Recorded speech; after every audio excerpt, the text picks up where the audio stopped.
Sunlight హోస్ట్‌లో ఈ యొక్క custom ఎర్రర్స్‌ని ఎలా యూజ్ చేసుకోవాలి? లేదా ఎలా సెటప్ చేసుకోవాలి? ముందుగా మీరు మీ యొక్క కంట్రోల్ ప్యానెల్ ఓపెన్ చేయండి. ఈ యొక్క కంట్రోల్ ప్యానెల్‌లోకి ఎలా లాగిన్ అవ్వాలంటే మీకు 2 వేస్ అయితే ఉన్నాయి. ఒకటి డైరెక్ట్‌గా మీరు cpanel యూఆర్ఎల్ ఎంటర్ చేసి లాగిన్ అవ్వచ్చు.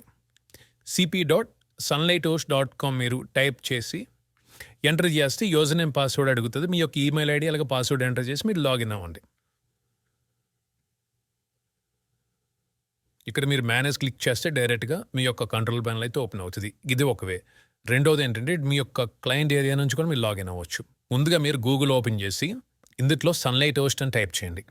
టైప్ చేసి ఎంటర్ క్లిక్ చేస్తే మీకు sunlighthost.com అనే వెబ్సైట్ ఉంటుంది. దీన్ని క్లిక్ చేసి ఓపెన్ చేయండి. ఇక్కడ మీకు టాప్ రైట్ సైడ్ కార్నర్లో క్లయింట్ ఏరియా అని కనబడుతుంది. దీన్ని క్లిక్ చేస్తే యూజర్ నేమ్, పాస్వర్డ్ అయితే అడుగుతుంది. మీ యొక్క యూజర్ నేమ్, పాస్వర్డ్ ఎంటర్ చేసి లాగిన్ క్లిక్ చేయండి. మీరు ఇలా క్లయింట్ ఏరియాలోకైతే లాగిన్ అవుతారు.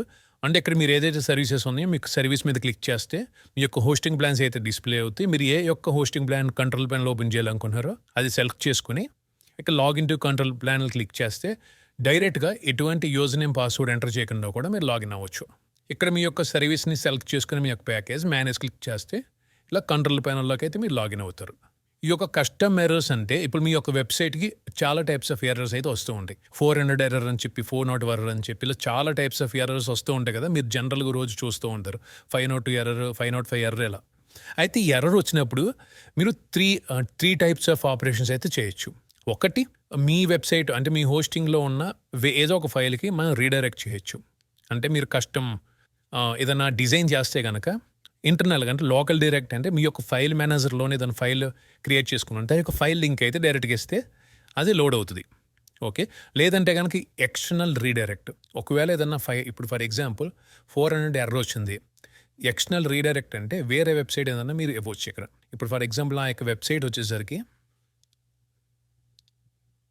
ఇక్కడ మీరు డొమైన్స్ ఉన్నాయి చూడండి. ఇక్కడ మీ ఏ డొమైన్స్ అయితే ఉన్నాయో ఏదో ఒక డొమైన్ అవ్వచ్చు. ఫర్ ఎగ్జాంపుల్ ఈ డొమైన్కి నాకు 500 ఎర్రర్ వచ్చింది అనుకోండి. ఈ డొమైన్కి రీడైరెక్ట్ అయ్యేలా పెట్టుకోవచ్చు. ఇప్పుడు 400 ఎర్రర్ వచ్చింది. ఇప్పుడు ఈ డొమైన్ ఓపెన్ చేస్తే పొరపాటుగా నాకు 400 ఎర్రర్ వచ్చింది, సంథింగ్ ఏదో ఒక ఎర్రర్ వచ్చింది.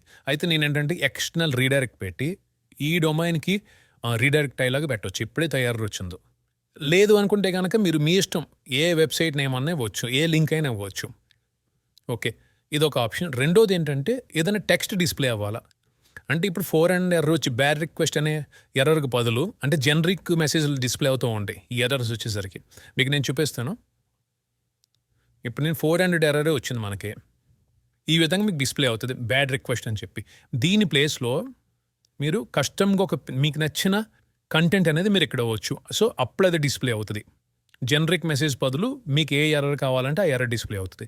లేదా వేరే వెబ్సైట్కి రీడైరెక్ట్ అవ్వాలంటే రీడైరెక్ట్ అవుతుంది. లేదా లోకల్ రీడైరెక్ట్ అంటే ఇంటర్నల్గా మీరు ఏదైనా ఫైల్ క్రియేట్ చేస్తారో ఆ ఫైల్కి రీడైరెక్ట్ అవ్వాలంటే రీడైరెక్ట్ పెట్టుకోవచ్చు.